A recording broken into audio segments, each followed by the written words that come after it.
Hello, good morning students. कल हमने अपना पाठ शुरू किया था सर्वत्र समदर्शनं। इसके हमने 5 श्लोक कर लिए थे। जो श्लोक बाकी रहते हैं वो आज हम करने जा रहे हैं, तो सभी बच्चे ध्यान से करेंगे। तपस्वी यो अधिको योगी, ज्ञान भी यो मतो अधिक है, कर्म भी यो सच अधिको योगी, तस्माद योगी भाव अर्जुन है। अब भगवान जो श्री कृष्ण हैं वो अर्जुन को बता रहे हैं कि योगियों की का क्या महत्व है। तपस्वी यो अधिको योगी, कि तपस्वी जो लोग होते हैं उनसे ज़्यादा योगियों जो लोग होते हैं उनका मान और सम्मान होता, श्रेष्ठ होते हैं।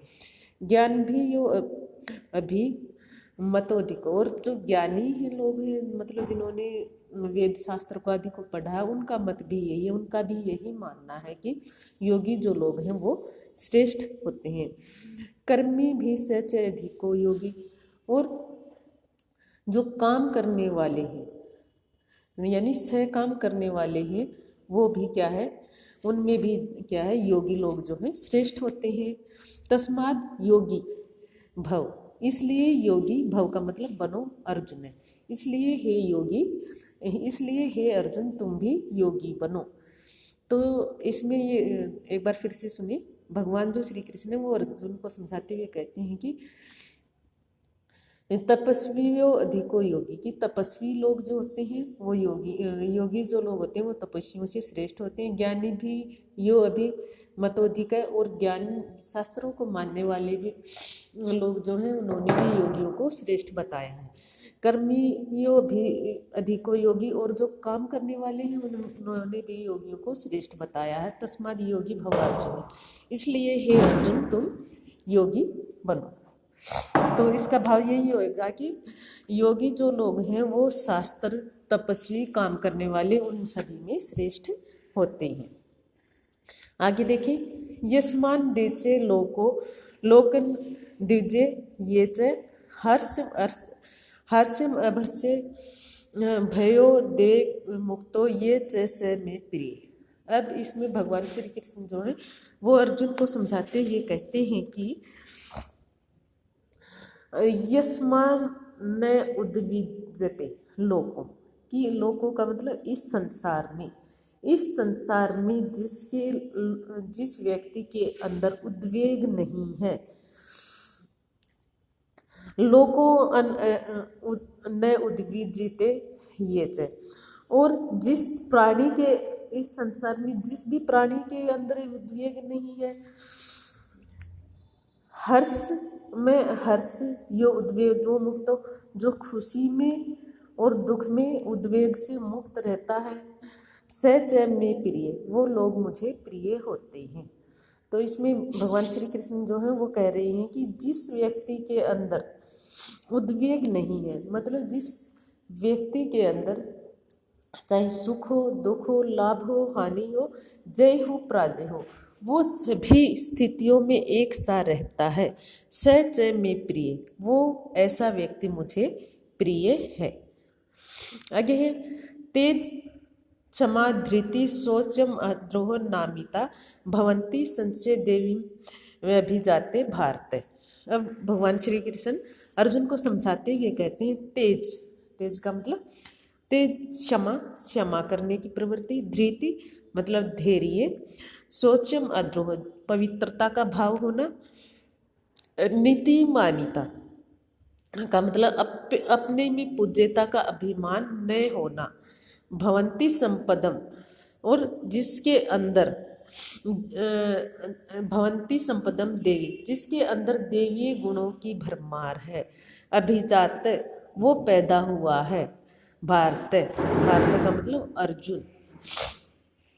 तो इसमें कहा गया है कि हे अर्जुन, जिस व्यक्ति के अंदर तेज, क्षमा, धैर्य, पवित्रता आदि, और अपने अंदर किसी भी प्रकार की शत्रुता का भाव न होना, किसी भी प्रकार का घमंड न होना, ऐसे जो लोग होते हैं वो देवियों के द्वारा उत्पन्न किए गए होते हैं, यानी वो ये सारे लक्षण जो होते हैं वो देवी भाव को प्रकट करते हैं। यानी इसमें यही कहा गया है कि तेज, क्षमा, धैर्य आदि जो गुण होते हैं वो सारे गुण देवताओं के अंदर होते हैं, और ऐसा जो मनुष्य होता है वो देवताओं से कम नहीं होता है। तो आगे देखिए,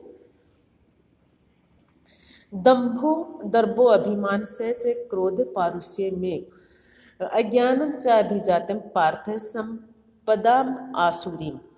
तो इसमें भगवान श्री कृष्ण अर्जुन को समझाते हुए कह रहे हैं, दंभ अहंकार, दंभ का मतलब अहंकार, दर्प घमंड, अभिमान गर्व, क्रोध मतलब गुस्सा, पारुष्य में, पारुष्य का मतलब होता है कठोरता या निष्ठुरता, च और अज्ञानम जिसके अंदर ज्ञान ना हो, च भी जात से संपदाम, और पार्थ का मतलब अर्जुन, संपदाम आसुरी, आसुरी का मतलब राक्षसी प्रवृत्ति के, संपदा संपदा को।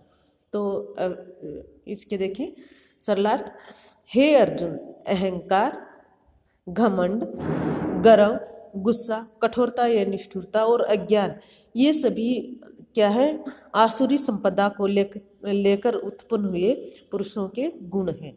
यानी जो हमने 8th श्लोक किया था उसमें सभी यानी जो गुण बताए गए थे वो देवीय शक्तियों के गुण बताए थे, और जो हमने 9th श्लोक किया इसमें सभी आसुरी शक्तियों यानी राक्षसी प्रवृत्ति के जो लोग होते हैं उनके अंदर ये सारे गुण होते हैं।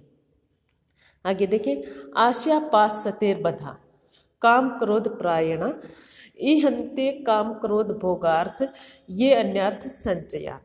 आशा पास सतेर बधा मतलब आशा रूपी बंधनों, सैकड़ों बंधनों से बंधे हुए, काम क्रोध प्रयाण काम क्रोध में स्थित, इहंते काम भोग अर्थ अन्य संचयात, और अर्थ संचयात, अर्थ संचयात का मतलब धन का संग्रह करना, इहंते इच्छा करते हैं, अन्य अन्य का मतलब दूसरी प्रकार से।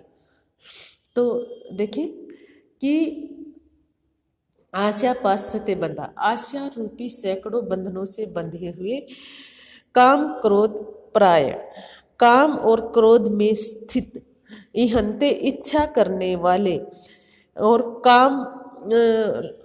काम रूपी विषयों में बंधे हुए, धन आदि मतलब अवैध रूप से धन का संग्रह करने वाले जो लोग होते हैं वो सही नहीं होते हैं। मतलब ये भी एक प्रकार से आसुरी जो शक्ति होती है, आसुरी प्रकार से जो लोग उत्पन्न होते हैं उन्हीं के बारे में बताया गया है कि आसुरी प्रवृत्ति के जो लोग होते हैं वो सैकड़ों प्रकार के बंधनों में बंधे हुए, काम क्रोध में स्थित, विषय भोगों के लिए अवैध रूप से धनादि का संग्रह करने की इच्छा करते हैं। तो बच्चों ये जो श्लोक हैं अपने पूरे हो गए हैं, नया चैप्टर था और सिलेबस अपना लगभग कवर हो चुका है। किसी भी बच्चे को कोई भी डाउट या बीच में कोई भी चैप्टर रह गया हो नया या पुराना सिलेबस का तो वो मेरे को ज़रूर बताएंगे। Okay, thank you, have a nice day.